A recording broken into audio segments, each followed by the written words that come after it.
নোয়াখালী বিভাগ চাই। মাশাআল্লাহ, ভেরি ওয়ার্ম রেসপন্স। এই নোয়াখালী জেলা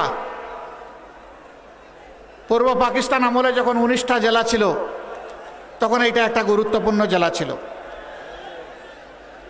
এই জেলার অনেকগুলা ন্যায্য দাবি আছে, আমি সেই দাবিগুলো এখানে পেয়েছি। এরকম 6টা দাবির কথা আমার সামনে উত্থাপন করা হয়েছে। নোয়াখালী বিভাগ চাই। মাশাআল্লাহ, ভেরি ওয়ার্ম রেসপন্স। নোয়াখালীতে সিটি কর্পোরেশন চাই, নোয়াখালী শহরকে সিটি কর্পোরেশন চাই। তারপরে হাতিয়া, কোম্পানিগঞ্জ, সুবর্ণচর নদী ভাঙ্গন রোধে কার্যকর পদক্ষেপ চাই। কি বুকে বাংলাদেশ আর হাতে বিদেশি? এই যে হোয়াইট প্লাস প্রো সেনসিটিভ স্কয়ারের। এরপরে কোম্পানিগঞ্জ ছোট ফেনী নদীতে ক্লোজার নির্মাণ চাই। এরপরে বলা হয়েছে সোনাপুর থেকে হাতিয়া চেয়ারম্যান ঘাট পর্যন্ত রেল লাইন সম্প্রসারণ চাই।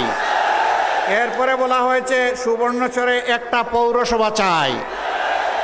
সুবর্ণচর এইটাকে হাতিয়ার না ওই দিকের যেটা আমি যেটাতে গিয়েছিলাম সেইটা না অন্যটা?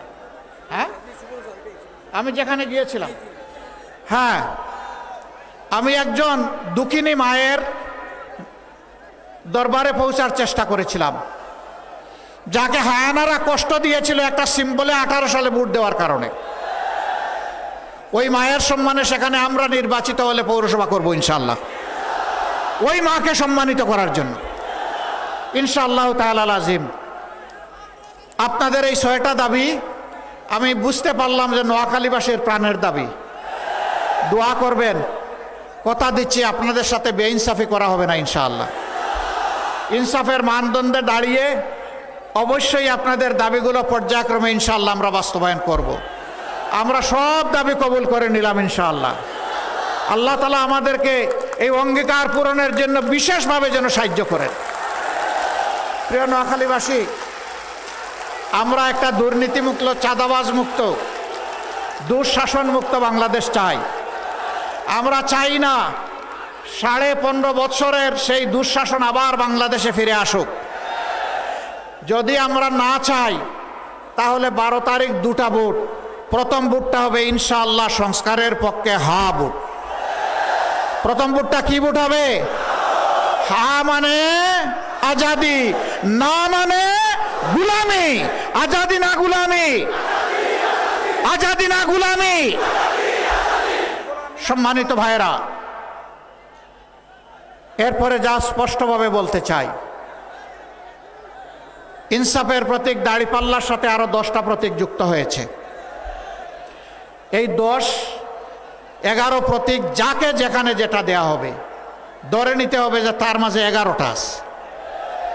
আমরা সবাই মিলেমিশে এক মায়ের সন্তানের মতো কাজ করব ইনশাআল্লাহ। আমি জানি বিশেষ করে আমার সংগঠনের ভাইদের বোনদের কিছু কষ্ট, কিছু অভিমান আছে। আমি আজকে হাত পেতে সেই কষ্টগুলা তুলে নিয়ে যেতে এসেছি। আপনারা কি আমাকে সেই কষ্টগুলো আমার হাতে তুলে দেবেন? এটা নিয়ে নেন। আপনারা দুঃখ ভুলে যাবেন, জীবন বাজি রেখে এখন কাজ করবেন।